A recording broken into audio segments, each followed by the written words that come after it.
हमारे सभी दर्शकों को सादर प्रणाम। जय श्री कृष्ण। आज हम कुंडली मिलान के विषय पर आगे चर्चा करेंगे और आज बात करेंगे चंद्रमा की। यदि आप ज्योतिष शास्त्र की कोई भी पुस्तक उठाकर पढ़ते हैं तो उसमें आपको मिलेगा कि चंद्रमा मन का कारक है। मन की जो कल्पना है, कल्पनाशीलता है और उस पर प्रभाव है, वह सारी स्थिति हम चंद्रमा से देखते हैं। चंद्रमा को रक्त का कारक भी कहा गया है। सामान्य तौर से तो लोग यह जानते हैं कि मंगल रक्त का कारक है, लेकिन वास्तविकता में ज्योतिष शास्त्र में ध्यान से पढ़ेंगे तो आपको रक्त का कारक चंद्रमा मिलेगा।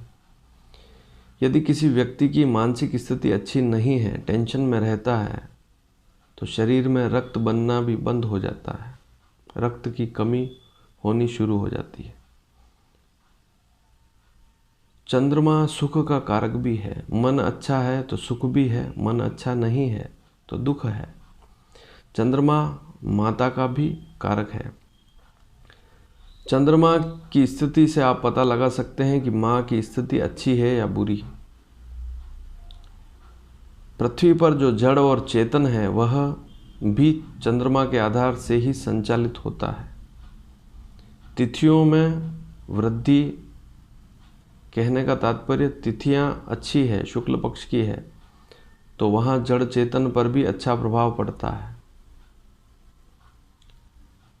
चंद्रमा की कलाओं की बात करें तो प्रतिदिन चंद्रमा की गति 800 कला तो होती ही है, कभी कम कभी ज़्यादा होती है। उससे तिथि बढ़ती और घटती है। अष्टमी से लेकर, शुक्ल पक्ष की अष्टमी से लेकर कृष्ण पक्ष की सप्तमी तक चंद्रमा बलवान होता है।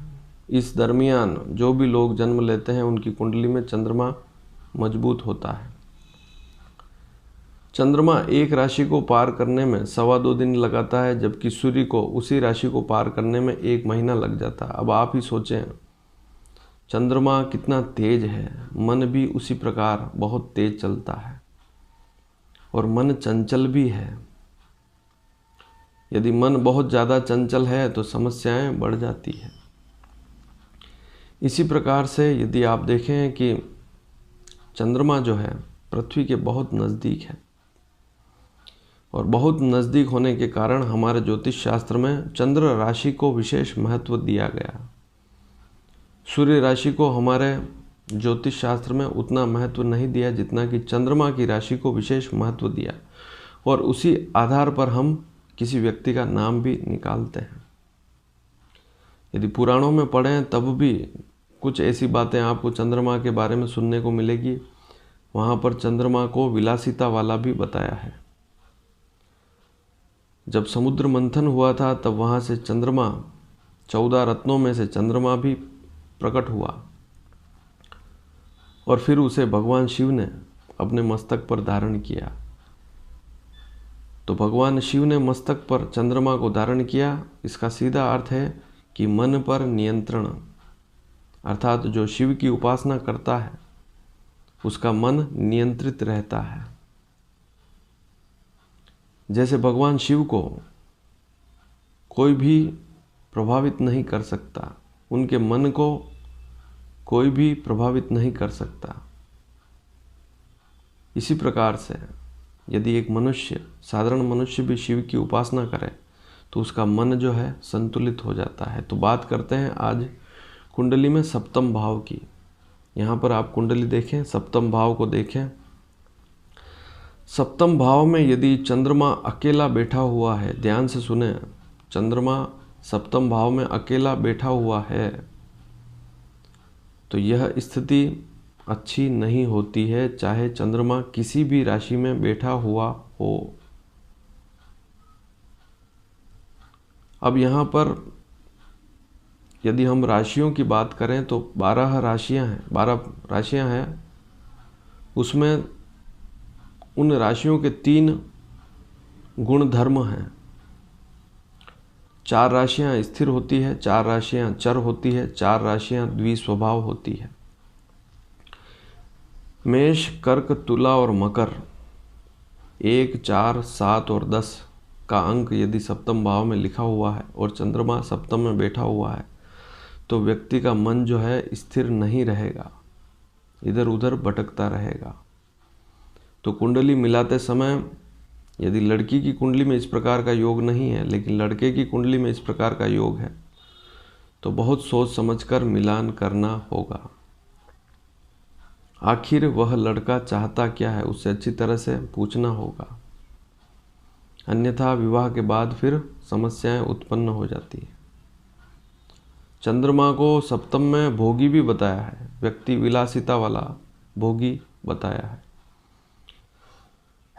तो अस्थिर राशि अर्थात चर राशि 1, 4, 7, 10 पर सप्तम भाव में चंद्रमा हो तो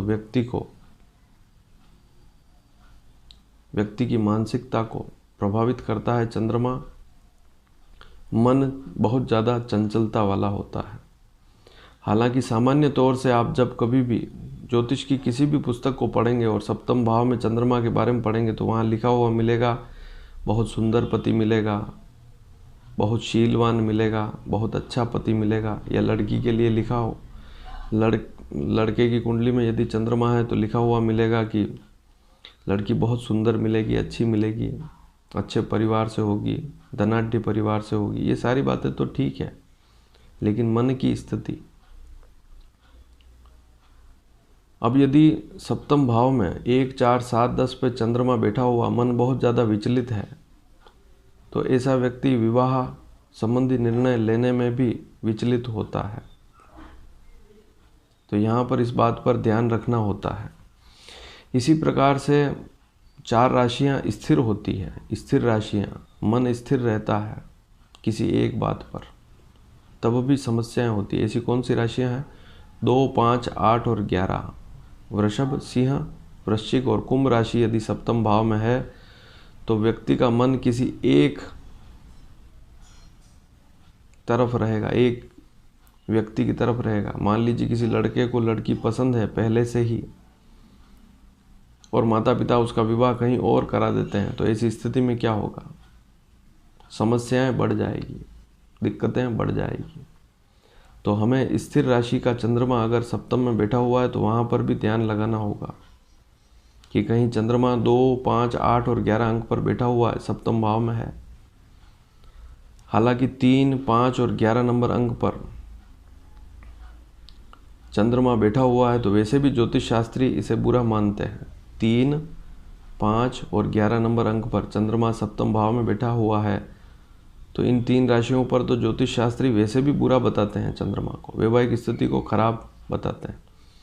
लेकिन मैं तो सभी राशियों के लिए बता रहा हूँ, चंद्रमा सप्तम में अकेला बैठा हुआ है तो सावधानी रखनी ही होती है।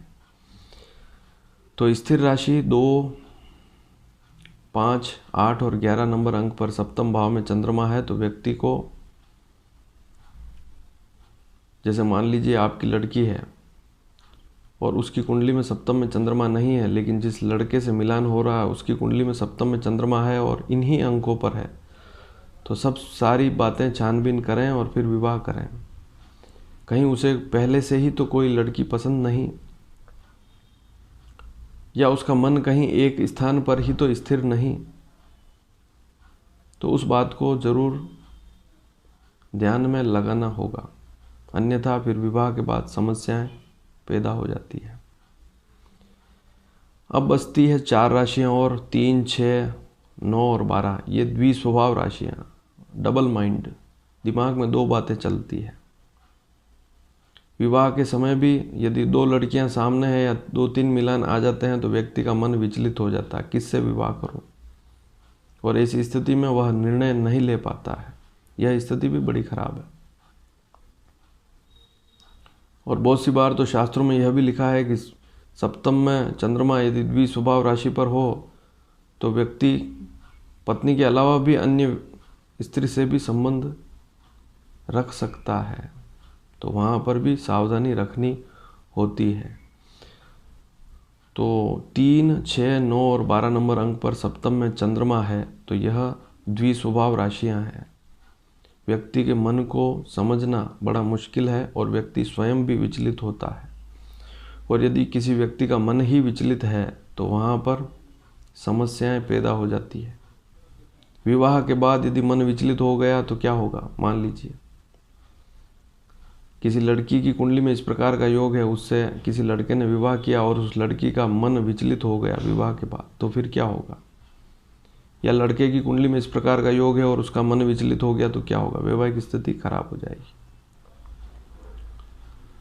सप्तम में चंद्रमा अकेला बैठा हुआ है और राहु यदि 11वें भाव में बैठा है, तीसरे भाव में बैठा है, तो राहु की सीधी दृष्टि सप्तम भाव पर पड़ेगी, चंद्रमा पर पड़ेगी।